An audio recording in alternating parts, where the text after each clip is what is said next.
시작하겠습니다. 안녕하세요. 네, 날씨도 춥고한데 이렇게 참석해 주셔서 감사하고요. 2021학년도 대비 합격 전략 설명회 시작하도록 하겠습니다. 저는 전공 국어교육론하고 문학교육론을 담당하는 송원영이고요. 처음 이렇게 저를 뵙는 분들은 제가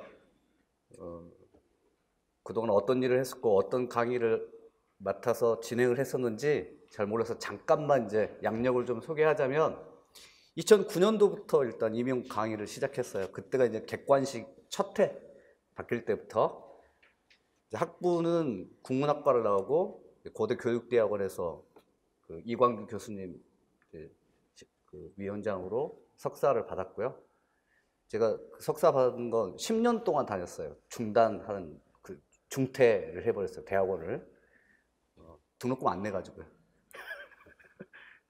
그래서 10년 만에 2000년도 학번인데 대학원은 2011년도에 석사학위를 받았어요.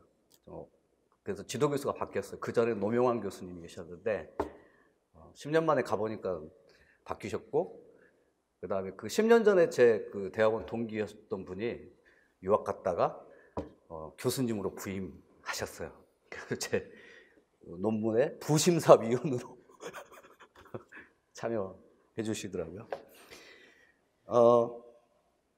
그래서 저는 이제 국교론, 그 다음에 이제 문학교육론 이렇게 두 과목을 담당하고 있는데, 일단 그동안 2009학년도부터 지금 2020학년도까지니까 두 번 정도가 이제 시험이 좀 바뀌었어요. 경향이 객관식에서 서답형으로. 근데 이제 서답형도 14학년도부터 이제 처음 서답형이 시행되는데, 그 서답형에서도 이제 7년 정도가 됐죠. 14부터 20학년도까지. 그 7년 동안의 기간 동안에도 기입형의 문항수가 들락날락 줄어들었다. 계속 처음에는 14학년도에 기입형이 15문항이었었어요. 그리고 이제 올해는 기입형이 이제 B형에서도 나오고 논술형이 없어져 버리고, 그래서 그 서답형 안에서도 문항수의 조절이라든가 이런 이제 변화들을 그동안 이렇게 쭉 이제 관찰해 오면서 한 9학년도부터 2020학년도니까 한 10년 정도를 이렇게 합격자를 배출하면서 드는 생각이 딱 한 가지만 말씀을 좀 드리자면 너무 어려워요. 너무 어려워. 과정 자체가 너무 어려워요. 정말 저도 교대원 다녔을 때 1학기 때 교사 자격증을 취득하겠느냐고 이렇게 오더라고요. 그 포기각서 썼어요. 교사가 될 만한 그런 자질도 없고 제가 되면은 학교에 문제를 많이 일으키겠다, 선생님으로서. 그래서 포기각서 썼는데, 그 자격증을 취득하시고서 그 과정도 힘들잖아요. 근데 자격증을 취득하셔가지고 그 국문과든 국문과 안에서는 또 몇 %밖에 안 주죠. 우리 때는 그때 10% 줬던 걸로 알고 있는데 지금 몇 %죠? 국문과 안에서? 지금도 10%? 그 정도인가요? 그러니까 그 안에서도 등수의 석차에 들어야 되고, 그죠? 교대원 마찬가지고 자격증을 취득하더라도 이게 합격을 보장하는 시험이 아니에요. 그리고 올해 1차 이제 12월 31일 날 곧 발표를 할 건데, 올해 1차를 만약 합격하셨는데 2차에서 떨어진다면 사법고시나 행정고시는 그런 게 있잖아요. 그죠? 근데 이건 없어요. 올해 1차를 합격하고 2차에 떨어지면 내년을 또 보장할 수 없다는 거 너무 옆에서 지켜보면 힘들어요. 그래서 중도에 포기하시는 분도 많아지더라고요. 이렇게 보면 한 10여 년 동안 관찰해 본 결과. 그리고 여기는 이공계하고 계열하고 비슷해서 딱 저희가 국어교육과를 그 1학년에 합격을 한 순간 이미 직업은 정해져 있는 거예요. 이공계가 그렇잖아요. 그래서 이건 도중에 어떻게 진로를 바꿀 수도 없는 일이고, 그래서 너무 힘든 과정이에요. 그런데 그 힘든 과정을 제가 조교를 말씀드릴게요. 4년 동안 제 옆에 조교를 하셨던 여학생이 있었어요. 그러니까 대학을 막 졸업하고 20대의 그 꽃다운 나이를 저하고 같이 보냈던 4년 동안을. 그래서 4년 동안 제 조교를 했던 그 여학생은 작년도에 이제 합격을 했어요. 근데 그 여학생을 조교를 보면서 제가 드는 생각은 어려운데 잘 참아줬구나. 고맙다는 말부터 먼저 했어요. 일단 합격해줘서 고맙다. 인생 하나 구했잖아, 한 명. 한강물이 차가우니 뭐 그런 농담을 주고받을 정도로. 그러니까 이제는 물러설 수 없을 정도까지. 그러니까 25에 졸업을 하고 29, 8, 9에서 합격을 했으니까 30 탁 차기 전에 다행히 이제 성공한 거죠. 하지만 그 4년 동안 지켜보면서 너무 힘들어요. 정신적으로도 힘들고 육체적으로도 힘들고. 집이 광주인데 올라와가지고 4년 동안 노량진에서 생활했으니 신체적인 피폐는 막 이루 말할 수가 없고. 근데 그 어려운 과정을 여러분들 지금 하고 싶다고 지금 오신 거잖아. 말리고 싶어요. 선생님, 동기부여가 되어 있는 우리들을 앞에다 두고서 왜 그렇게 하지 말라고 그렇게. 어려우니까요. 일단 어렵다는 말씀을 먼저 드려요. 두 번째로는 어려운 만큼 너무 많은 것들이 와요. 너무 많은 것들이 와요. 4년 동안 그렇게 피폐하게 지내다가 정말 그 홍조 띈 얼굴을 볼 수가 없어요. 노량진 수험가에서는 다 창백한 얼굴에 삼선 띠다스 신발과 추리닝을 입고, 겨울에는 김밥 있죠? 롱패딩 입고 다니면서 4월까지 입고 다녀요. 그렇게 지나다가 합격을 하니까 너무너무 건강해진 거 있죠? 심신이. 너무 많은 것들이 오더라고요. 근데 그 중에 하나가 뭐냐면, 뭐 예를 들면 뭐 안정된 직장, 그 다음에 주위에서의 인정, 뭐 이런 것들이 뭐 너무 많은 것들이라고 할 수는 있겠지만 제 생각은 그래요. 해냈다? 할 수 있겠다? 그래서 만약 교사로서 합격을 해가지고 그 교직이 자기가 원했던 직업이 아니라고 생각해서 때려치울 수도 있잖아요. 아이, 설마. 그런 경우도 있을 수 있잖아요. 그렇게 되더라도 이 어려운 관문을 뚫고서 획득했던 것들이기 때문에 다른 일을 하더라도 충분히 할 수 있겠다라고 하는 그 효능감이라고 하잖아요.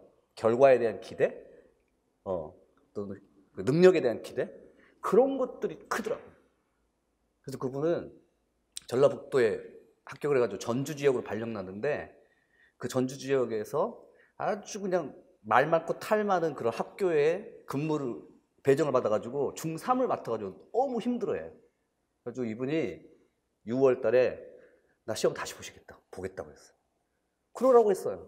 충분히 그럴 수 있으니까. 한 번 해봤으니까. 그런 자신감과 능력이 오히려 더 큰 거예요. 그 안정된 직장에, 주위에서의 인정에, 뭐 이런 것들 떠나서 하면 되지라고 하는 자신감.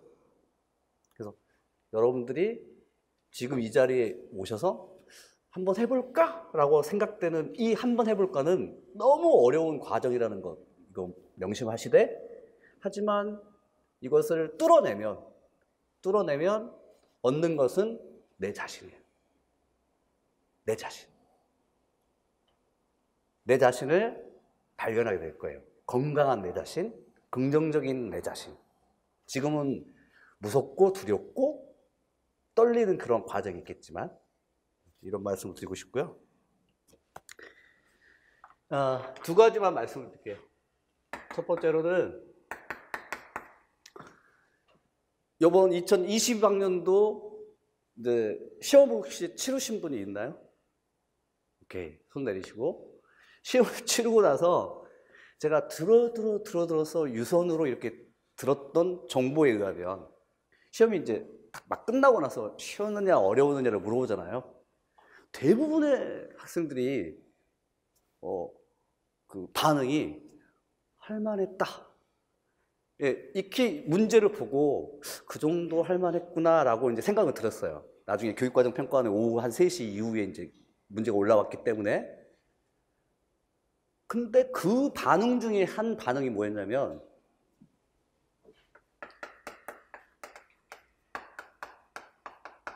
이거였어요.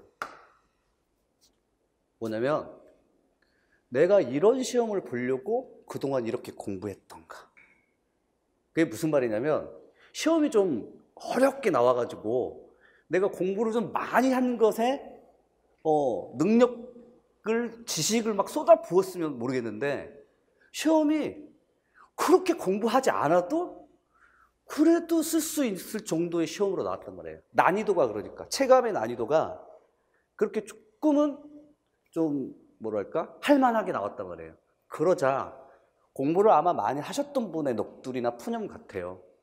내가 이거 하고자 그렇게 몇 년간을 송원영 거 듣고 개론서 7권 파고 스터디 3팀 깨고 그렇게 보냈나? 이런 넋두리와 푸념을 들었어요. 저는 이게 이해가 가요. 이해가 가는데 하나를 놓친 것이 있어요. 이 넋두리와 푸념을. 말하자면 열심히 공부해도 그 점수 나오고 그렇게 공부하지 않아도 해볼 수 있는 시험 같고 라고 하면 누가 공부를 하겠냐고. 그죠? 그래서 이런 넋두리와 푸념이 놓치고 있는 것 중에 하나가 뭐냐면 수능령이다. 여기에서 이제 보통 우리가 이렇게 지문이 있잖아요. 그리고 이건 저예요. 저의 그 뇌가 있어요. 보통 지식형 시험 같은 경우에는 문제에서 너가 알고 있는 지식을 이 지문에 적용해 이걸 요구해요. 그럼 이 지식은 어디서 오는 거죠? 나의 공부량에서 오는 거예요. 여기서 지식이 오는 거예요. 근데 수능령은 구조는 똑같아요. 나의 뇌에서. 근데 중간에 하나의 수단과 도구가 있어요. 그 수단과 도구가 뭐냐면 보기예요. 보기가 있어요. 그럼 이 보기가 있으면 내가 직접적으로 이렇게 지문에 적용하는 것이 아니라 어디를 통과해야 돼? 이렇게 보기를 통과해야 돼요. 그리고 이제 보기를 충분하게 해석하고 나서 이 보기를 어떻게 해요? 지문에 적용해요. 오케이? 그런데 이 보기가 저기 넋두리하고 푸념을 했던 공부를 하신 분이 보면 너무 쉬웠다는 거야, 이게. 이 보기가 너무 쉬워서 공부를 하시는 분이든 하지 않으신 분이든 보기만 잘 이해하면은 다 적용할 수 있는 것이라서 이거는 공부를 안 해도 되는 시험 아니냐. 이런 넋두리와 푸념을 한 거예요. 자, 이것의 맹점. 질문하겠습니다. 맹점. 이와 같은 사고. 공부를 그렇게까지 많이 하지 않아도, 개론서 7권 읽지 않아도, 학원 강의 1년 동안 내내 송원영 커리큘럼 따라가지 않아도 그냥 하면 볼 수 있는 시험이야 라고 넋두리와 푸념을 했던, 저 공부를 하셨던 분의 맹점은 어디 있냐면 여기 있어요.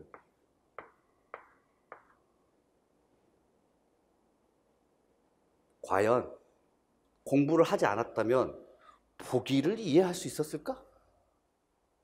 예를 하나 들려드리죠. 여러분들에게 프린트물이 아마 나갔을 거예요.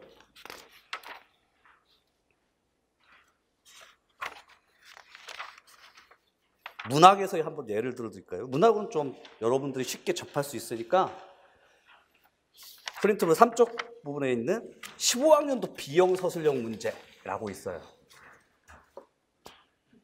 보셨어요? 이런 경우에는 2개의 이제 작품이 있죠? 그리고 보기가 있어요. 근데 이 보기가 사실은 보기도 아니에요. 문제예요, 문제. 그리고 이제 문제에서 2번 문제죠. 1930년대의 문학적 경향과 관련 지어서 설명할 것. 그럼 1930년대의 문학적 경향을 설명이 있어, 없어? 없는 것이어서 지식형일까? 수능형일까? 지식형이에요. 1930년대 문학적 경향은 어디서 나와야 돼? 예, 나의 지식 속에서. 그래서 이런 문제 유형은 1930년대 문학적 경향을 내가 미리 공부하고 있었고, 그 문학적 경향이 예를 들자면, 현대시의 경우에는 순수 서정시, 그죠? 현대 소설의 경우에는 모더니즘의 주요한 경향성, 이런 것들을 쭉 이렇게 지식으로 가지고서 이 작품에 이제 적용을 했었어야 됐어요. 그런데 그 다음 장 한번 보시죠. 사쪽부를 보시면 바로 올해 나왔던 2020학년도 A형 소설형 문제예요. 가는 김기림의 바다와 나비, 나는 성의 꽃이라고 하는 작품을 몰라도 그 작품은 한번 읽어보면 어렵지 않은 시어로 돼 있어요. 그래서 무슨 내용인지를 알 수 있어요. 근데 여기는 앞에 15학년도 문제하고 가장 다른 점이 뭐냐면 보기가 있어요. 그죠? 근데 보기에 이렇게 제가 밑줄 쳐준 게 아니에요. 문제에서 이렇게 밑줄 그어져 있어요. 그 사쪽 부분에 보기에 기억본에 하나의 감각이 다른 감각으로 전이된 심상이 형성되기도 한다. 이렇게 밑줄이 그어져 있고 작성 방법에서 요구했던 게 뭐냐면 보기의 기억의 예를 가작품에서 찾아봐. 이랬어요. 자, 그러면 지식형일까 수능형일까? 수능형. 근데 보기에서 설명되고 있는 하나의 감각에서 다른 감각으로의 전이 심상, 이미지에서 감각에서 다른 감각으로의 전이 이건 모르면 안 돼, 이거. 이거는 중학교 1학년의 국어에서도 나와요. 중학교 1학년에. 이게 뭐죠? 공감각적 심상. 이 보기가 너무 쉬웠다는 거예요. 푸념과 넋두리가. 이거 누가 모르냐? 공감각적 심상을 말하는 거지. 그러면 가작품에 나타난 공감각적 심상을 찾기만 하면 되는데 무슨 이런 시험을 냈어? 이런 거야. 이해하셨죠? 그래서 이해가 가요. 이런 보기라면 정말 공부하지 않아도 돼. 이거 문학 개론서 안 읽어봐도 돼. 중학교 1학년 정도의 현대시의 말하자면 서정갈래의 주요한 요소 중에 하나인 심상에 대한 용어만 좀 알고 있으면 되잖아요. 그죠? 그런데 다른 문제를 한번 보겠습니다. 어떤 다른 문제냐면 좀 넘겨보시면 11쪽. 이건 금년도에 나왔던 화법 문제예요. 11쪽에. 똑같아요. 여기도. 구조는. 지문이 있죠? 지문 밑에 뭐가 있어요? 작성 방법이 있어요. 근데 지문이 가 지문이 있고 또 무슨 지문이 있어요?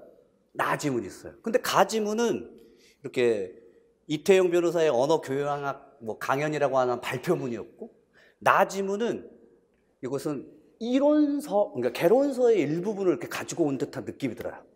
그죠? 그러니까 보기하고 비슷해요, 나가. 이론적인 설명이 되어 있는 글이야. 그리고 나서 작성 방법에서 요구했던 게 뭐냐면 나 지문에 있는 내용 연결 표현을 가에서 찾아봐. 이렇게 얘기하겠어요. 그럼 나에서 내용 연결 표현이라고 하는 것을 찾아봐야겠죠? 아까 우리가 심상 문제하고 비슷하잖아요. 그죠? 맞죠? 근데 여기서 관건이 되는 거. 내용 연결 표현을 알고 있는 사람과 모르시는 분의 차이점이에요. 내용 연결 표현을 알고 있는 사람. 말하자면 보기에서 설명되고 있는 아까 우리가 심상 같은 경우에는 중학교 1학년도 알 수 있는 상식적인 선에서 보기가 나왔어요. 근데 화법에서 다루고 지고 있는 내용 연결 표현은 개념이에요, 개념. 발표나 연설과 같은 공공화법 또는 일대다의 말하기의 화법의 과정에서 언어적 표현에서 가장 중시 여기는 게 청자와의 심리적 연결이라는 내용 연결 표현이에요. 근데 이 내용 연결 표현에 보기의 이 개념을 아시는 분과 그렇지 못하는 분의 차이점이 뭐냐? 그러니까 수능용으로 나와도 이 보기에 나타난 개념을 내가 지식적으로 알고 있으신 분과 그렇지 못한 분의 차이점이 있어야 돼. 이분 푸념하고 넋두리 하신 분은 이것마저도 너무 쉬웠다 이거야. 내용 연결 표현이. 근데 제가 보기에는 그런가? 화법을 어느 정도 공부하셔야만 내용 연결 표현이라고 하는 이 개념을 다갈 수가 있는 거예요. 자, 결론 내겠습니다. 결론 내겠습니다. 지금의 기출 문제의 경향성은 수능형이 맞아요. 수능형이라고 하는 것은 지문이 주어진 상태에서 출제자가 요구하는 보기를 주고 수험생으로 하여금 보기를 해석한 다음에 보기를 분석한 다음에 분석된 그 결과를 가지고서 지문을 해석해 달라는 거예요. 이 수능형이 맞아요. 그리고 이와 같은 경향성이 최근 3개년 동안 계속해서 이런 문제들이 보였어요. 이유가 뭔지 아세요? 생각해봤어요? 왜 이런 문제가 안 나오고 이런 문제가 나오는지 생각 안 해보셨죠? 보기는 누가 줬어요? 내가 스스로 만들어낸 게 아니라 누가 줬어? 출제자가 준 거예요. 조건을 제한시켰어요. 왜냐고요? 정답을 도출하기 위해서. 제한된 조건 내에서 정답을 써내라는 거예요. 너의 생각이 중요한 게 아니라, 너의 지식이 중요한 게 아니라 보기의 조건이 제한된 상태에서의 답만 인정하겠다는 거예요. 그래서 정답을 채점의 편리성을 위해서 보기를 이렇게 준 거예요. 근데 관건은 뭐냐? 보기에 있는 개념을 이해하지 못한다면 그것은 써내지 못한다는 거.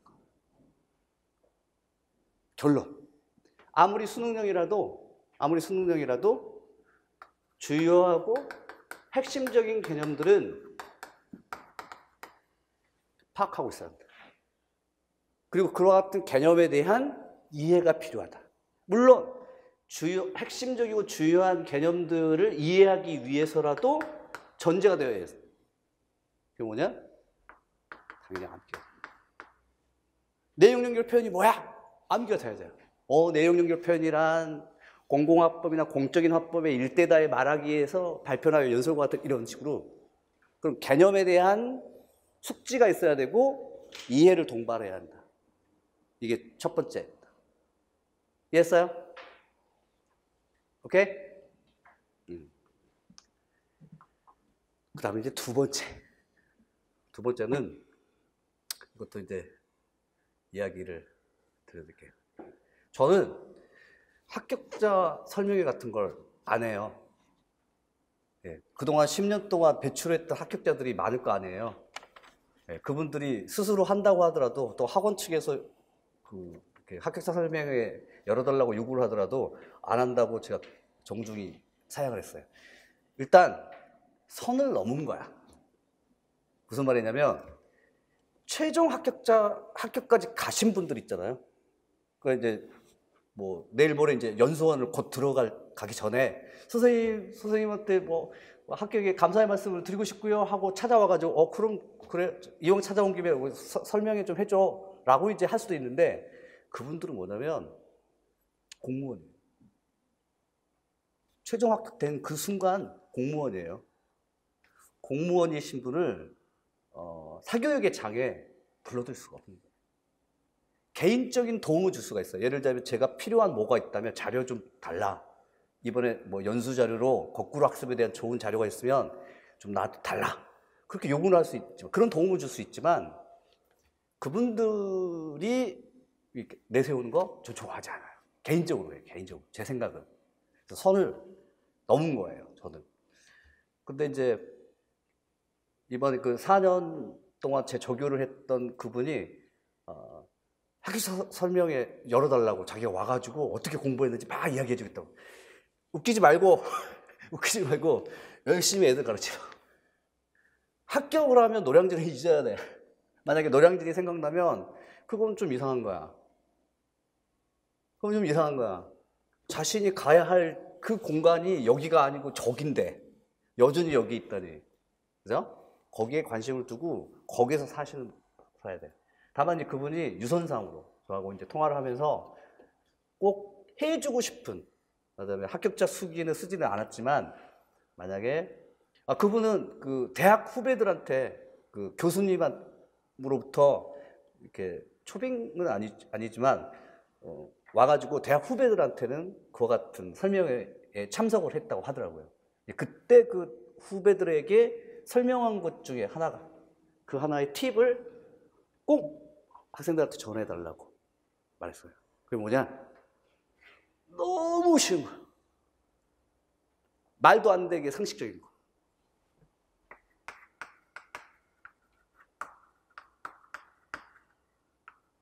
읽어보세요. 기출의 활용. 너무 중요하다. 몇 번이나 강조를 했어요.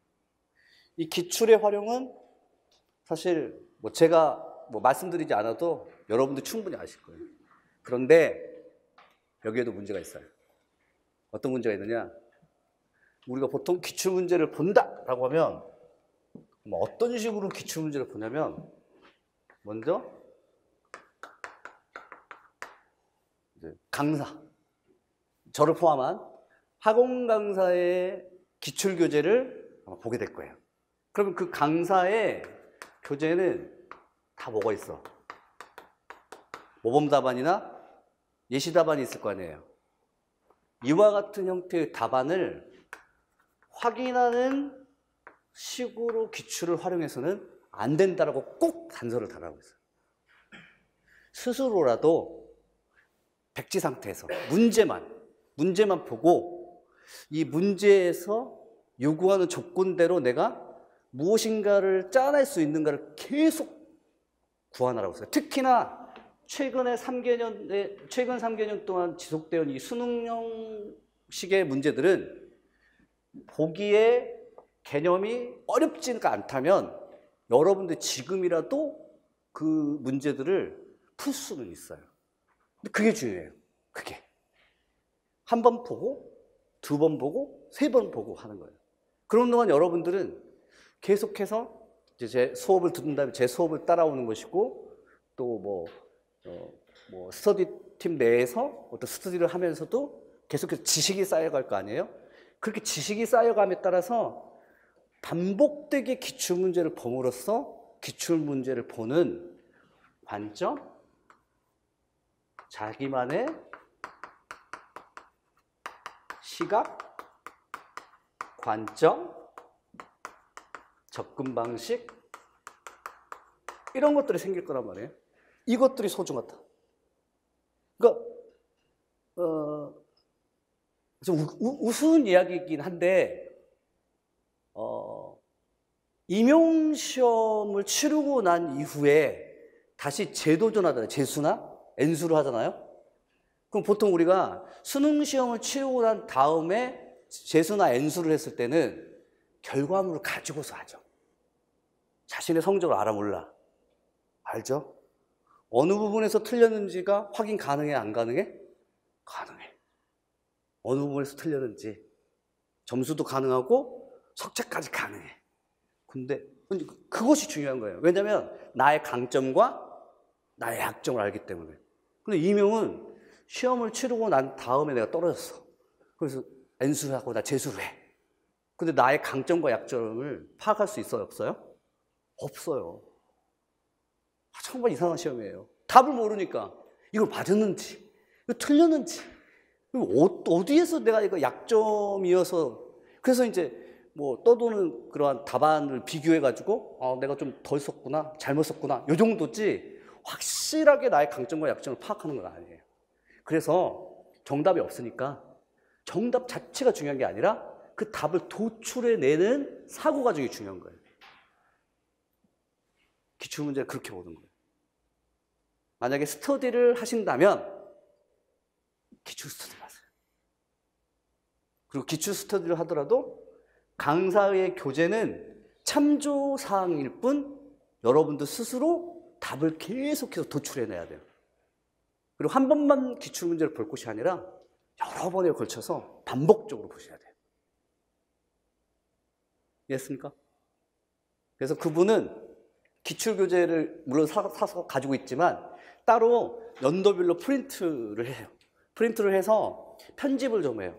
좌측 부분에 문제가 있어요. 이렇게. 그 부분에 노트를 보니까 이렇게 노트가 있잖아요. 그러면 여기다가 문제가 있어요. 자신이 노트가 있어요. 노트 아니면 A4 용지나 B4 용지를 이렇게 반으로 이렇게 접어요. 그래서 좌측 부분에는 기출 문제를, 우측 부분은 하얘. 그럼 여기다 뭐 해야 돼? 네, 이 문제에 대한 나의 사고의 과정을 사고의 과정을 여기다 적는 거예요. 근데 기출문제를 한 번만 보는 거 아니라고 했죠. 2주 지났어. 여기에 이제 나의 사고 과정이 있지만 이거 가려. 다시 한번 봐. 또 다시 사고 과정을 또 기록해. 또 기록해. 그래서 연필의 색깔들을 달리해서 한 문제를 서너 번씩 이렇게 사고를 하게 되면 이제 기출문제의 스타일, 테마, 출제자는 어떤 지문을 가지고 어떤 작품을 가지고 이렇게 내겠다라고 하는 예상도 가능하다는 거예요. 근데 이러기까지는 상당한 내공이 있어야 돼. 하지만 처음부터서 할 수는 있어요. 어차피 이 답이 맞은 답인지 틀린 답인지는 출제자나 채점자를 제외하고는 다 모르니까. 답이 중요한 게 아니라 도출하는 사고 과정이 중요하니까. 그리고 이제 그런 사고 과정이 점점 쌓일수록 처음에 내가 이 기출문제를 보면서 적었던 답이 이제 변경될 거예요. 아, 이게 부족했구나. 스스로 발견될 거예요. 이런 이제 상위인지 과정들을 거치는 것이 중요하다. 이해하셨죠? 이 두 가지예요. 이 두 가지가 제가 오늘 설명드릴 전체 내용이에요. 첫 번째로는 수능형이라도 보기의 개념을 이해할 수 있을 정도의 지식은 있어야 한다는 거. 두 번째로는 기출문제야말로 알파와 오메가라는 거. 이해하셨죠? 송원형 교재가 있어 따로. 그게 알파와 오메가가 아니에요. 기출이 알파와 오메가다. 그래서 이제 종착역으로 가겠습니다. 그래서 15쪽에 보시면 커리큘럼이 있어요. 결국 이거 듣고자 여러분도 오신 거 아니에요? 아닌가? 아니 상품 설명회를 하고 이거 판매해야 되는데 정작에 이거 판매하지 못하고 자 끝났어요 가세요라고 하면 어떻게 이거까지 들어오셔야죠. 1, 2월부터 보통 이제 12월, 90일까지 연간 커리큘럼인데 이 커리큘럼대로 초수생이든 아니면 현재 뭐 기간제나 학원 강사를 하고 계시든 그러니까 직업을 갖고 계신 분이든 따라와 주셨으면 해요. 이 커리큘럼이 대체적으로 노량진 학원과의 일반적인 커리큘럼들이니까. 근데 처음에는 기본 이론이라고 하는 것을 1, 2월 달에 해요. 근데 이 기본 이론이 바로 여기 나오는 보기의 핵심 개념들이나 중요한 개념들을 개론서에서 혹은 교육과정에서 다뤄지는 핵심 개념들을 기본적으로 잡는 거예요. 기본 이론반이. 그래서 이 기본 이론반에서 핵심 개념들 같은 것들을 잡고 그 다음 기출문제는 수업 시간에 해요. 수업 시간에. 그러니까 따로 기출반이 따로 없고 그냥 국어교육로는 목요일날, 문학교육로는 금요일날 수업을 진행하되 수업 중간중간에 핵심 개념 같은 것들을 제가 설명을 해드리면 이 핵심 개념이 몇 년도에 어떻게 출제되는지를 바로 보는 거예요. 기출교재. 그래서 교재가 이제 국어교육론, 문학교육론이라고 하는 기본이론 교재가 있고요. 그 다음 기출교재가 국어교육론 기출교재, 그 다음에 문학교육론 기출교재. 이 네 권을 가지고서 목요일과 금요일반을 각각 2달 동안 하게 돼요.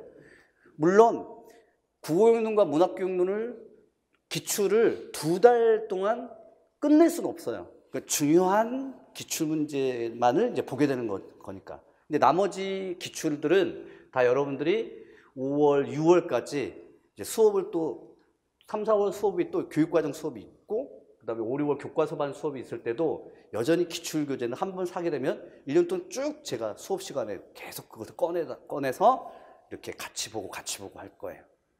그러니까 결국 기출은 그냥 1월 달 수업 시작할 때부터 계속 본다. 이렇게 생각하시면 되고요. 1, 2월 기본이론반하고 3, 4월 교육과정반하고 이제 다른 점은 기본이론반은 주로 개론서 중심이에요. 그렇다고 개론서를 다 보는 건 아니고요. 개론서에 있는 핵심적인 내용들을 제가 이렇게 알맞게 편집을 한 그런 교재를 사용해서 핵심 개념들을 배우게 될 거고 3, 4월은 교육과정을 제가 재편집한 그와 같은 교재가 나올 거예요. 그래서 교육과정 교재로 교육과정에 이제 원문 해설서의 그 개념들을 이제 설명한 그런 교재로 교육과정반을 하게 되고요. 5, 6월반은 여기는 이제 교과서를 가지고서 해요. 화법, 독서, 작문 아니면 문학 교과서가 있어요. 그래서 교과서하고 교사용지도서를 가지고서 이 개념들이 앞에 1, 2월이나 3, 4월에 배웠던 핵심 개념들이 지문이나 작품에 어떻게 활용되고 있는지를 5, 6월 교과서반 때 보게 돼요. 이렇게 해서 상반기가 끝나고 그 다음에 하반기에 이제 문풀 과정으로 들어가게 됩니다. 물론 이제 문풀 과정 때도 핵심 정리가 있긴 해요. 있긴 하지만 이 핵심 정리는 상반기 때 했던 것들을 압축한 거예요. 그러니까 설명을 길게 못하죠. 1, 2월에 충분하게 하는 거고요. 그리고 이제 초수이신 분들은 일단은 여기에서 이거 다 못 따라올 수도 있어요.